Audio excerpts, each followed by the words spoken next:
Alright guys, let's do it. I'm on camera, I got my heart-shaped ring light for some reason, and we are going to react to some trailers for movies coming out in February. This is kind of a monthly thing I do, and after each trailer, I'm going to give it a ranking of watch, wait a while, or avoid, what movies are coming out, where to watch them, when to watch them, and whether they're worth your money. Let's go.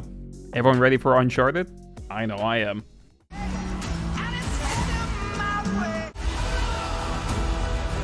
Who the hell is this? Why? I talk about this in every single video in this series about a trailer using the slowed down version of a pop or rock song, and it's just bugging the hell out of me. Already the trailer looks very dull. It looks very washed out. None of the visuals are really sparking in any way. Obviously, the biggest point of contention for a lot of people, especially fans of the video game, is the casting. Having not played the games, I always saw Nathan Drake from Uncharted as this kind of rugged, American, Indiana Jones type of guy, a little bit older. Tom Holland looks permanently prepubescent. This is not bold, artistic casting. This is like the most clinical, cynical, cookie-cutter shit ever. Can we talk about the poster? The poster is one of the weirdest posters I've ever seen. You have like these dudes on the bottom in rafts, but they don't even look like they're in the rafts. They look like they're placed by some omniscient hand. And then the middle is a catastrophe. You have this weird kind of staircase of heads. Like they're all different sizes. It looks like a staircase. And then you have this giant godlike Tom Holland emerging from the horizon with all this gold light around him. Those three things mixed together into one poster is just hilarious. Oh my god, the CGI here. Oh my god. PU. Uncharted comes out to theaters February 18th, and I gotta give this one an avoid. There's no reason to watch this. Next up, Death on the Nile. These establishing shots look like the intro to Age of Empires. You had something to hide. Oh god, another one. Ourselves a chef and enough champagne to fill the Nile. I'm sorry, I don't hate her. I really don't hate Gal Gadot. But I feel like half of her screen time in any movie is just a Maybelline ad. Maybe she's born with it. Maybe it's Maybelline. And I don't know if that's because she's not very good or that's all people want. I'll say this, I wasn't a huge fan of the Murder on the Orient Express that Kenneth Branagh directed a few years ago. The text is very wordy, and I feel like there was no effort in conveying that visually. Someone is dead. The crime is murder. The movie does look kind of pretty. A desert environment is not fun to film in, but you get such great visuals of it, you almost only need to try. You can point the camera anywhere and it's gonna look good. And I'm hoping that this movie filmed on location at least significantly and really used that. Arnie Hammer's here, Annette Bening is here, Sophia Okonedo, I don't know if I'm pronouncing that right, she's here as well. So cast is looking pretty good, actually better than the first film. In the first film, we had this pretty dead-eyed woman, played by Rey Skywalker, and now we have this pretty dead-voiced woman, played by Gal Gadot. So maybe in the third one we'll get Brie Larson. Death on the Nile comes out February 11th to theaters, and I'm gonna give it a wait. Next up is Moonfall. Why are they lying about all this? Oh, wow. It's too late to stop. Halle Berry looks like she's asleep. It's like they woke her up out of bed. And we're like, Halle, you're on. An emergency meeting has been called at our usual place immediately. 3 bagels. I thought we exorcised the intentionally annoying sidekick character years ago. I can already tell that during every action scene, every moment of promising drama, it's gonna cut to him, and he's gonna deliver a shitty quip, and it's gonna go back. Oh my god, another! This is the third one in a row! Wait for it. Oh, those guns.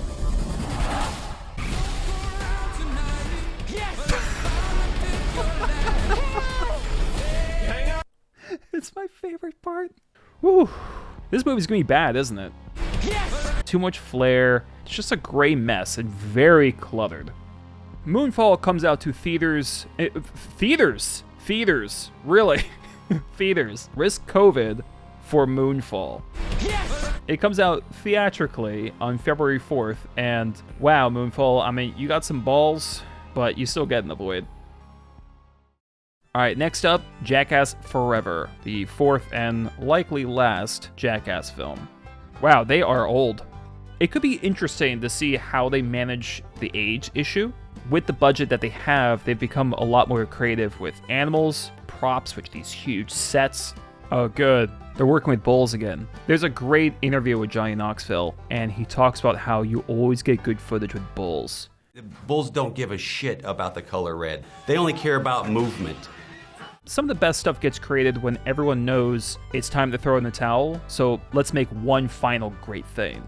If they trust us to go to the bathroom, they're less intelligent than I thought. In the drawer, but I know enough. Why? It's right, you cannot trust these people at all. I would be pooping in a field a mile down the road. I would never use a porta potty on this set. You know, if this was kind of a middle film, if this was a Jackass 3, I'd probably give this a wait. But because this is likely their epilogue, how far are they gonna go knowing this is their last outing? I think there's something to that.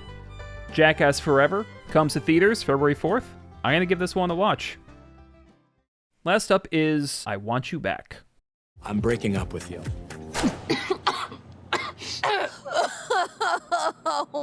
You know, I have mixed feelings on Jenny Slate. She seems particularly obnoxious in this movie. And Charlie Day, it seems like he's underacting. He seems careful. Whenever we're feeling like we just can't take it anymore, let's call each other. So these two have been dumped. They're meeting each other through their respective sadness.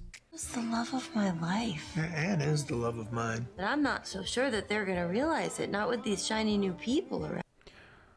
Okay, interesting. They're gonna date each other to find out what they did wrong. That's not a terrible idea. Like, at least it's kind of honest about it. Not with these shiny new people around. So what are we supposed to do? We have to break them up. Oh.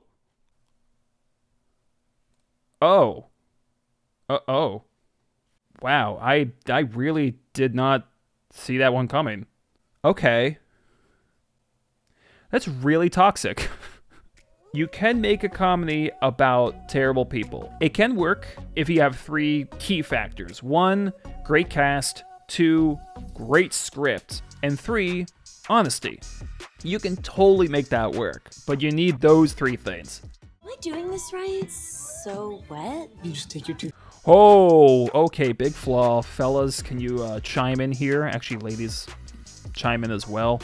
Jenny Slate, this character specifically, is going to seduce Mr. Longhair here, who looks like he's a suit of armor away from being in an anime. She's going to seduce him away from that. Good luck. I like the fact that the two guys are becoming friends. This happens. Even if he finds out this guy dated her, they could probably still be friends. This setup is more promising. And we're hoping that we don't screw it up. Your stamina's really improved. That's the drugs. I Want You Back comes out February 11th on Amazon Prime, and I'm gonna be nice and give this a wait.